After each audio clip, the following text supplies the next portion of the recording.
The Wilmington Coup. Wilmington, North Carolina, 1898, tells a story of a system that was working until powerful people decided to end it in full view. Wilmington was thriving, prosperous, diverse, peaceful, and politically competitive. People enjoyed real freedom. Some powerful men decided to put a stop to it. Democracy was attacked by the very people who were supposed to protect it. After the Civil War, Wilmington committed the cardinal sin of taking the Constitution seriously. Black men voted, with records showing a significant increase in African American voter registration during this period. Black women built businesses. Black officials enforced laws. Newspapers printed opinions that made white elites grind their teeth into dust. Contracts mattered. Property mattered. Elections mattered. By the 1890s, Wilmington had a black majority, a rising black middle class, and a coalition of Republicans and populists who governed lawfully. Their focus was on issues such as railroad rules, fair taxes, and debt relief. Alexander Manly ran the Daily Record, a black-owned paper that didn't hold back.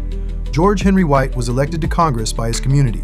The city functioned with lawful elections and steady governance, which is precisely why this terrified the right people. North Carolina's Democratic elite acted with a coordinated plan. Leaders like Furnifold Simmons, Josephus Daniels, and Charles Aycock decided that democracy was only good when it worked in their favor. They deployed the phrase that did the work for them: Negro domination, a rhetorical neutron bomb. Individual citizens vanished, rights dissolved, lawful governance became an invasion.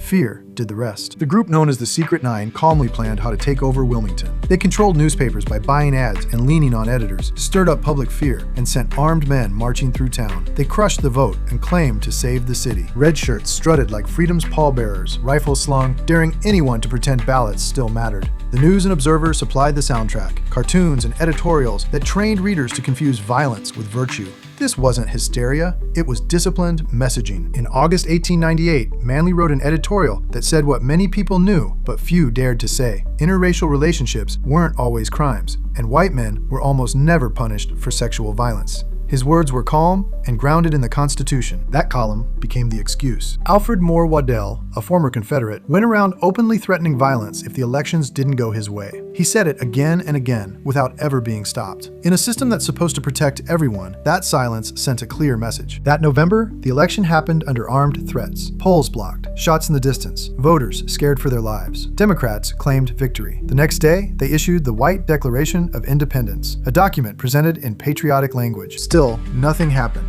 No intervention, no federal response. Silence. 2 days later, the paperwork stopped and the guns took over. Historical accounts say that about 2,000 armed white men burned down the Daily Record and rampaged through black neighborhoods, killing somewhere between 60 and 300 people. In the chaos, families ran for their lives. People vanished. The city forced out those it didn't want. Elected officials were forced out at gunpoint and made to resign. Waddell took over as mayor with no court or law to back him up. It worked because everyone who could have stopped it just let it happen. Call it what it was, a successful coup against a lawful government, carried out by men who claimed they were saving civilization. The lesson traveled fast. Violence works. Within months, North Carolina rewrote the rules. Poll taxes, literacy tests, and grandfather clauses. By 1908, black suffrage was effectively extinct. One-party rule took hold like a chronic injury. Competition vanished. Segregation hardened. George Henry White left North Carolina in 1901 after new laws stripped black voters of their rights, costing him his seat and ending black political representation in the state. He didn't leave out of anger. It was his way of saying goodbye to a system that gave up on fairness. Wilmington is a wake-up call for anyone who thinks democracy only falls apart in faraway, dramatic ways. It shows elections mean nothing when intimidation decides who votes. The press can be a weapon, not a shield. Elites abandon principles faster than mobs when outcomes threaten their status.